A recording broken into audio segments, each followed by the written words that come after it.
معاملہ ایسا تھا کہ جیسا کہ آپ کو معلوم ہے کہ اس سال اپریل کے بعد ریاست جموں کشمیر میں جو اقتصادی صورتحال ہے وہ بہت ہی بحران کی کیفیت میں آ گئی ہے اور بڑا مشکلات کا سامنا ہے لوگوں کو. ایک طرف سے پہلگام کے آکرنس کے بعد سیاحت کا اختتام ہو گیا، اس کے بعد آپریشن سندور کے بعد اتھل پتھل رہی،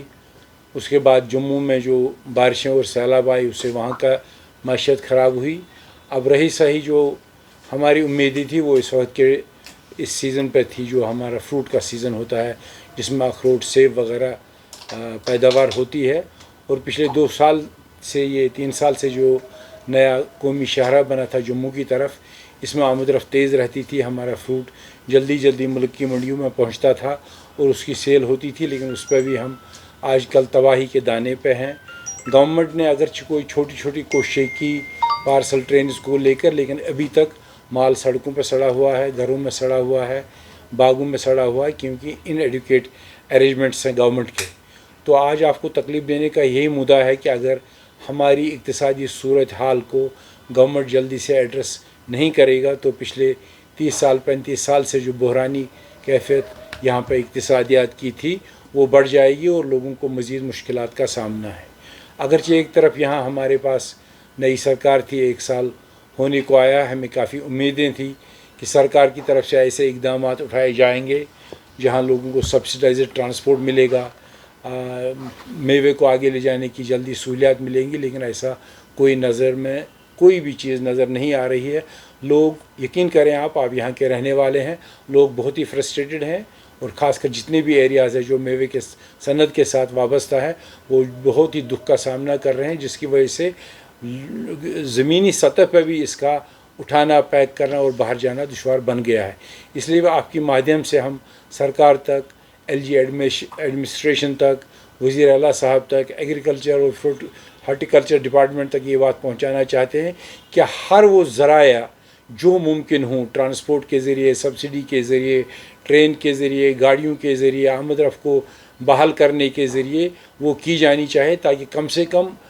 آنے والا جو موسم ہے سردیوں کا جس میں ریاست لوگوں کو کسی قسم کی آمدن نہیں ہوتی ہے، کم سے کم کھانے کے لیے ہمارا روزگار ہو. کیونکہ آپ کو معلوم ہے یہاں پہ بے روزگاری بہت زیادہ ہے، سرکاری نوکریاں ملتی نہیں ہیں، تو ہماری صنعتیں جتنی بھی ہیں ایک دوسرے کے بعد خراب ہو رہی ہیں. سیاحت کا تو بالکل کلوجر ہے 100%. اب یہی امید کرتے ہیں کہ موجودہ سرکار جو ہے اور خاص کر ایڈمنسٹریشن سے یہ گزارش ہے، LG صاحب سے یہ گزارش ہے کہ جہاں جہاں کوتاہی ہے ایڈمنسٹریشن میں، ہمیں یہ بھی سننے میں آیا کہ لوکل ایڈمنسٹریشن سے کچھ لوگ، کون قیادت کرتا ہے میں پرسنل نہیں ہونا چاہتا ہوں، وہ ملک سے باہر دورے پہ ہیں. مجھے لگتا ہے یہ انتہائی نان سیریس قصہ ہے کہ اگر سرکار چوکنا نہ ہو. باقی چیزوں میں تو انہوں نے اگر کمزوری دکھائی ہے، لیکن مجھے لگتا ہے یہ ایسا ایشو ہے، یہ سیاست سے بالا تر ہو کر ہم گزارش کرتے ہیں لوگوں کو اس وقت ریسکیو پہ آ جائیں. ڈاکٹر صاحب، آج جو پارسل ٹرین یہاں سے انوگریٹ ہوئی ہے، جو کہ LG صاحب نے اس کی انوگریشن کیا، اس میں یہ کہا جا رہا ہے کہ اب جو فروٹ انڈسٹری ہے شاید اس میں جو یہ دھچکا لگتا تھا ہر سال، اس سے سم ہاؤ ریلیف ملے گا. سو ایک تو اس کا سٹارٹ ہونا کس طرح سے آپ دیکھتے ہیں؟ دوسرا یہ کہ ابھی LG صاحب نے آج فروٹ گروورز کے ساتھ ایک میٹنگ بھی کی اور انہوں نے ایشور کیا ہے کہ مغل روڈ جو ہے اس کو جلد از جلد قابل جو ہے بنایا جائے گا. تو کیا کہیں گے؟ آپ کا کہنا بالکل صحیح ہے. میں نے اپنے ابھی جو بات کی اس میں نے LG صاحب کا شکریہ ادا کیا، لیکن گراؤنڈ پہ جو فروٹ ہے یہ بلک موسم ہے، اسی مہینہ بھر میں سارا فروٹ نکل آتا ہے. تو پارسل ٹرین سٹارٹ کی گئی، لگا کہ بہت ہی اچھا ہوا، لیکن لوگوں کی ڈیمانڈ ہے 2 باتیں. ایک تو اس کی مومنٹ بڑھائی جائے،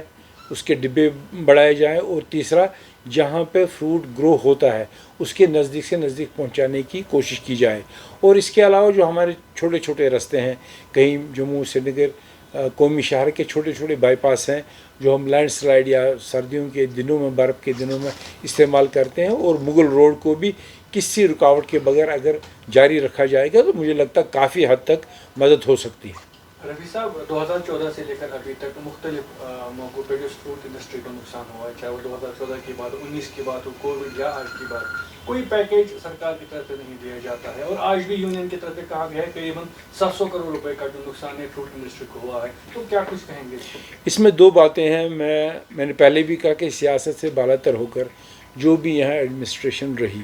چاہے ہماری مقامی حکومتیں تھیں ایل جی ایڈمنسٹریشن تھی، مجھے لگتا ہے دیر پا ریاست جموں کشمیر کے لوگوں کے لیے کسی نے سوچا ہی نہیں ہے۔ ہم ایک پیچ ورک کرتے ہیں، سیلاب آئے گا تو پیچ ورک کریں گے۔ آج آپ نے دیکھا یہ جو کچھ دن پہلے سیلابی کیفیت ہوئی، اس کے بعد بہت نمایاں ہوا سوشل میڈیا پہ گورنمنٹ کے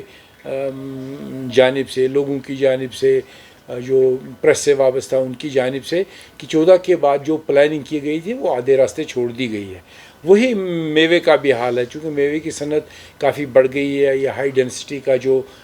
چلن چلا ہے، اس میں لوگوں نے کافی اس میں آگے آنے کی کوشش کی ہے، کہیں کو سبسڈی بھی سرکار نے دی ہے، لیکن اس کے بعد گورنمنٹ اس کو ایک بار کھڑا کرتی صنعت کو، چاہے سیاحتی صنعت ہو، چاہے ہینڈی کرافٹس ہو، چاہے ہارٹیکلچر ہو، اس کے بعد انشورنس کی اسکیمیں ہیں، باقی اسکیمیں ہیں، تاکہ چھوٹے بڑے مصیبتوں میں زمیندار کو چلانا چیخنا نہیں پڑتا ہے۔ مجھے لگتا ہے لانگ ٹرم سلوشنز مسنگ ہے۔ ہمارے جو سیاسی